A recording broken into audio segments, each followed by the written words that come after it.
They lied to you about selfishness, told you it was wrong, ugly, shameful. So you gave everything, your time, your energy, your focus. And in return, you became weak, scattered, powerless. Now hear this. It is not that you are too selfish. It's that you're not selfish enough. Because selfishness, when understood, is not destruction. It is concentration, direction, and control. You were not born to serve those around you. You were born to ascend to your highest self. And to ascend, you must first choose yourself, fully and without apology. The longer you delay, the longer you starve yourself of your own future. This is the doctrine they fear you'll learn, that the more you build yourself, the more your very existence becomes impact. Let the weak cling to virtue. We are here to build power. Part 1. The nature of selfishness. Selfishness has been slandered, labeled evil by those who benefit when you starve your own potential. But examine life through clear eyes. Breathing, eating, healing, learning, working out, all selfish. Your personal growth and your survival is selfish. Evolution is selfish. Your body, your instincts, your mind, they are not programmed for sacrifice. They are wired to dominate. To deny this is to live a fractured life, drained and dutiful, admired by the powerless, forgotten by time. You were not made for martyrdom. You were made to build your fire and let the world feel its heat when it burns brightest. The lie is this, that selfishness harms others. But the truth is, only through selfishness can you build something worth giving. Do not chase their approval. Chase your own ascension, and give only when your cup spills over from abundance. Part 2. Selflessness without power is hollow. Let's break down the illusion further for those that still do not understand.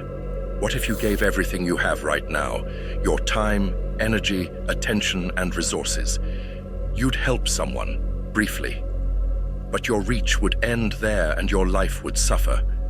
You cannot give from an empty hand. And the world, despite its illusions, does not reward your exhaustion. Picture this. You have one chicken. The selfless fool gives away its eggs immediately.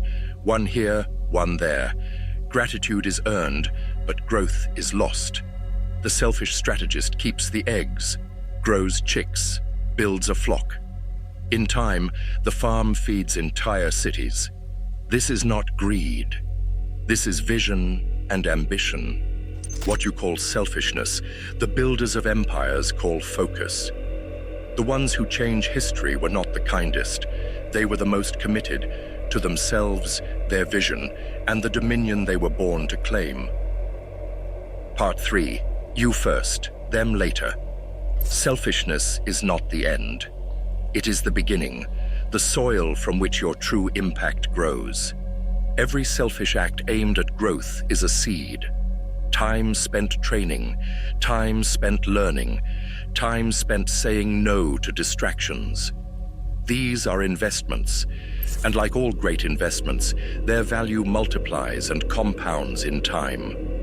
Picture your life as a tree. Each selfish act waters its roots, strengthens its core, and once strong enough, its branches stretch across kingdoms, its fruit feeding thousands. But if you cut off the branches too early, if you sacrifice that strength before it even forms, the tree withers before it ever reaches the sun. This is why you must not give away everything you have as you gain it. You must build so completely that what you give later to your family and close allies can shake the earth beneath their feet. Part 4. The 4 laws of strategic selfishness. Now, understand these 4 laws, use them, etch them into your mind, and live by them. Rule 1. Shift your identity. Do not simply care for yourself. That language is too soft. You are not pampering, you are forging. Imagine yourself from a distance. as if you were training a warrior, managing a lightsaber, sculpting a force. Every decision should serve that vision. Feed the body, train the mind, guard the schedule, delay the impulse. When you view yourself as a separate entity under your command, selfishness becomes strategy, not shame. Rule 2. Cut the dead weight. You are not here to carry the weak. You are here to rise.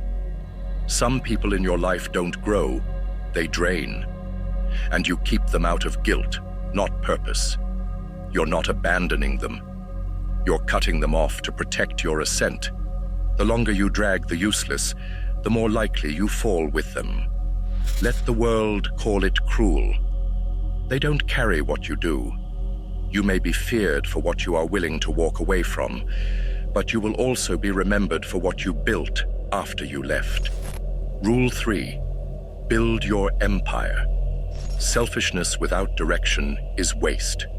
You must know what skills you will master, what income streams you will own, what power you are working toward.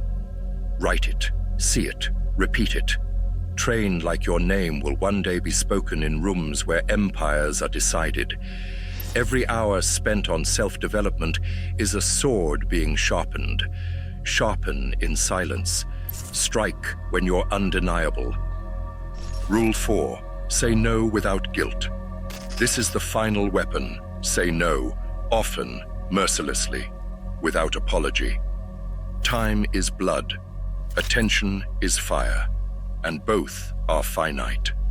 Requests will come from every direction. Invitations, distractions, guilt traps, endless pulls from the unworthy and the unfocused. Guard your gates. Let them call you selfish, because when the empire is built, they will call you something else. Necessary, unstoppable, master. So be selfish, be precise, be dangerous. You are not here to be liked. You are here to build your own world. And the only way to do this is to build something so vast, so undeniable, that even the ones you once said no to will sit in the shade of what you've created. You are not late. You are not broken. You are simply unfinished. Now finish the work. Choose yourself and build in silence. If you enjoyed this holocron, give favor to the dark side.